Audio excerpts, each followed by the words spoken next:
it's just sitting under wrap with some olive oil so it doesn't stick, and it can prove there for, I don't know, 3 hours or so.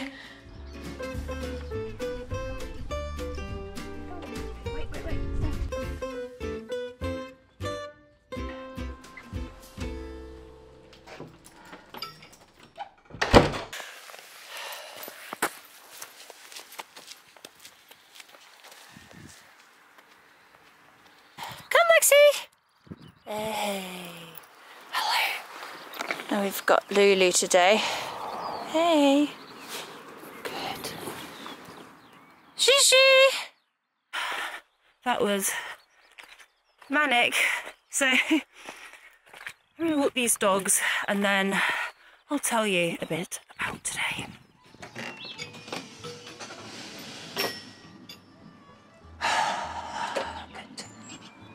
Good.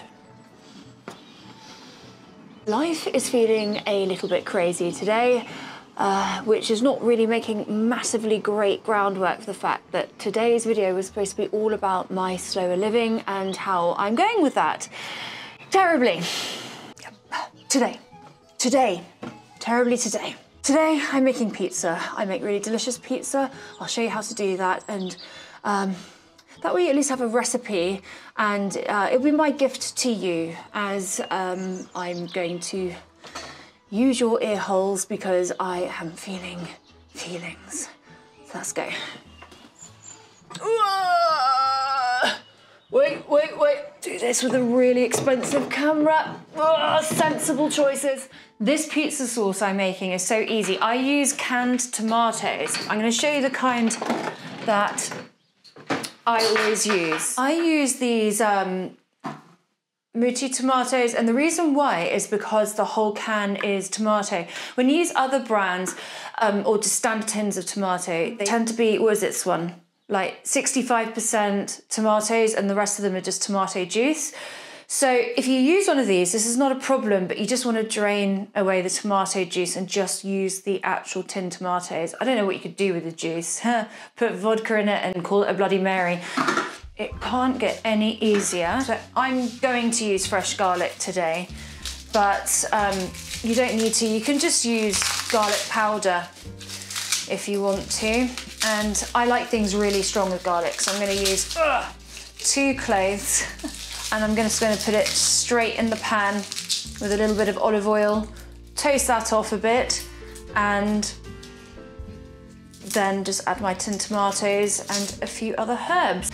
Add a little cracked black pepper, a little bit of salt, and this is a little bit of my secret, which is I use ketchup rather than a little bit of brown sugar. Very occasionally I'll put a little drop of balsamic vinegar into the sauce, but not always. And I will just leave this to simmer for 5–10 minutes, and then I'll let it cool on the side until I'm ready to use it later. I feel so much calmer now. But I think I always feel a lot calmer once I've cooked, and I think actually that's really the point, isn't it? The fact is, I might only be slowing down to like a very fast gallop, but at least I'm seeking to find values in the simple pleasures, and cooking is one of the simple pleasures in life. Well, it is for me anyway. Speaking of simple pleasures, I have a photo shoot to do on Monday and I'm very excited. So I'm going to go down to the town where I'm shooting and I'm going to do a little bit of a location scout, and I am going to take you with me.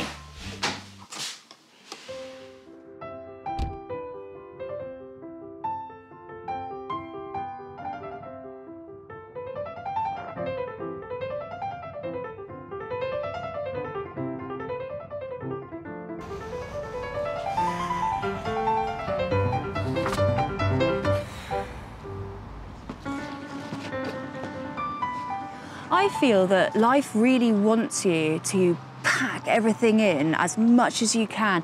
Even if you are a person like myself who doesn't really subscribe to this kind of societal expectations for success, I still really pack out my days, even though I love what I do and I love everything that I do. So that's really nice.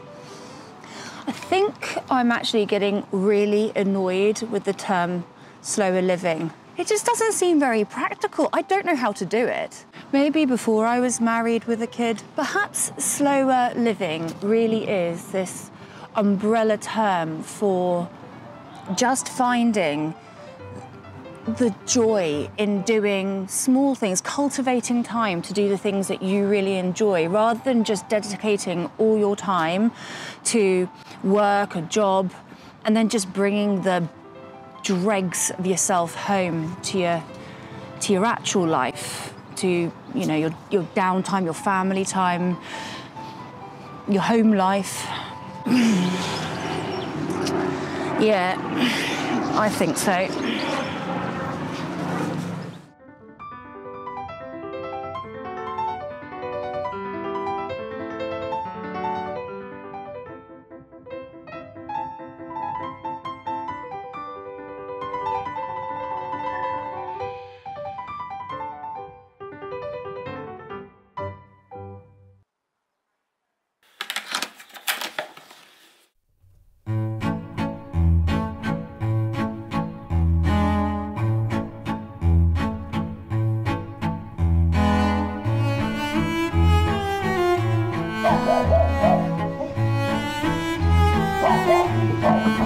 Perhaps being busy isn't a problem.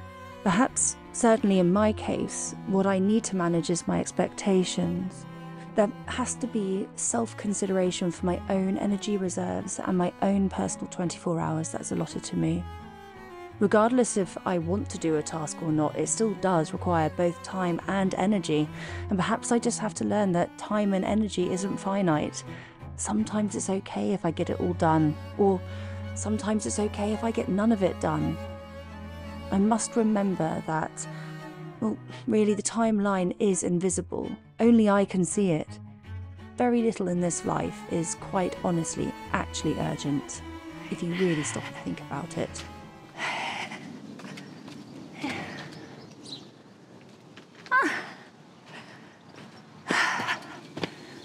And this is actually quite a nice thing to do. So perhaps slower living is just doing tasks and enjoying them rather than just rushing through them to get on to do the next task. Beautiful. There's like about 25 dried bugs on it. Wonder if my dough is ready. Let's go. What's up? What? Yes, much danger. I know. Yeah. What? What's up, honey? Perfect. So here we are, just mere 3 hours later, and hopefully you can see here that everything has doubled in size. Then all we need to do is flatten them out on individual pieces of parchment. So, quite large. One here.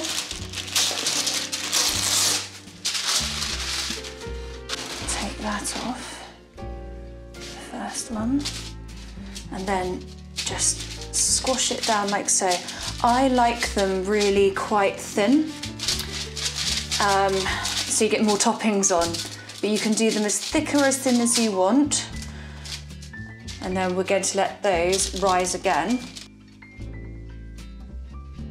Take the next one here and squash it out a little bit bigger. It never ceases to surprise me how I'm actually quite exact, and I weigh out each bit on the scales, and each bit is usually around 248 or 250 grams. And yet some will grow bigger than others, and I think it's to do with where it's sitting on the counter and certain parts of the counter being warmer. I have an Aga, so my Aga obviously makes everything an awful lot warmer. Flatten that out, and then we'll go do the third one. You always want to make sure, I'm not sure if you can see there, I actually got a bit of air to it. Don't worry if that happens, it's fine. It's not ideal, but it doesn't ruin it at all. It just maybe prevent it rising a little bit. Now, I really like doing crusts thinner, and I like doing the sort of crust that I do because they're not like a wood-fired pizza where it's very, very light and very, very, very airy. It's quite a dense crust. Once they're all flattened out like that, what I do is I save these from the supermarkets. Like I don't know, if I get plastic bags, like this one's about 3 years old, I reuse my plastic, yay. What I'm gonna do is I'm just going to re-oil that, and I'm gonna cover them all over, and then I'm gonna let them rest for another 2 to 3 hours, and they'll just get really light and bubbly, and they'll grow a bit in size again, so it's their second proof. Like so. So they need to sit here now for another, I'd say 2 or 3 hours. I've moved them to either side of the Aga so it's a little bit warmer because we're going to eat separately tonight, as in Rem and I are going to watch a horror film and actually sit down and chill later, and Rocco is going to have his dinner a bit earlier. And so I think the rest of this video is going to be a voiceover because I'm fairly certain, since the house is quiet and I'm exhausted, I'm going to go and have a bath, which means I'm going to de-make up myself and get some ugly clothes on and relax. So everything else would be on a voiceover. So I'll say goodbye to the voiceover.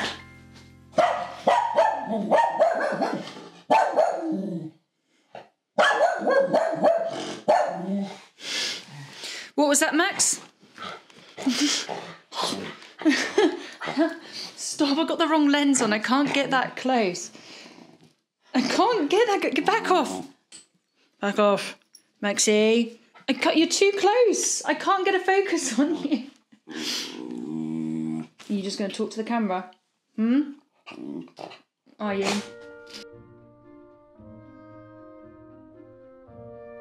After that seamless transition over to voiceover, it turns out that I've actually got nothing else to say this week, so I shall bid you adieu, and I hope you have a wonderful week ahead of you.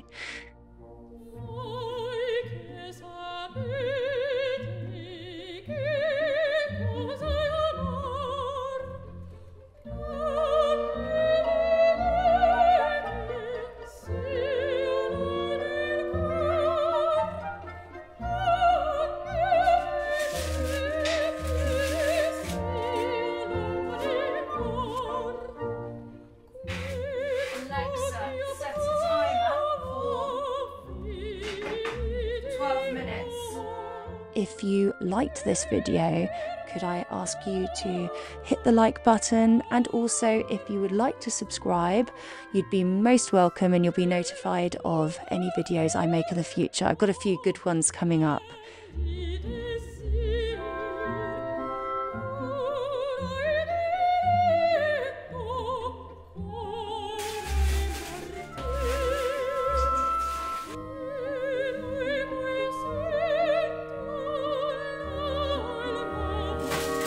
If you'd like to have the full recipe for free and be able to print it out, I have attached that in a link below in the description box.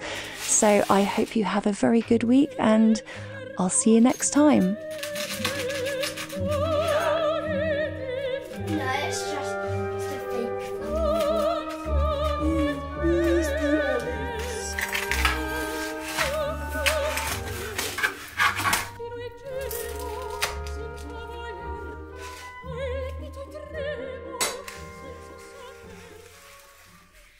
Press play.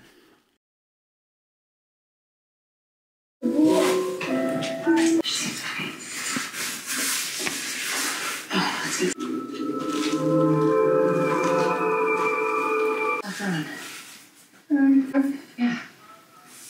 I'm sorry about jumping into the hay. Good night, sleep tight. Wake up bright in the morning light.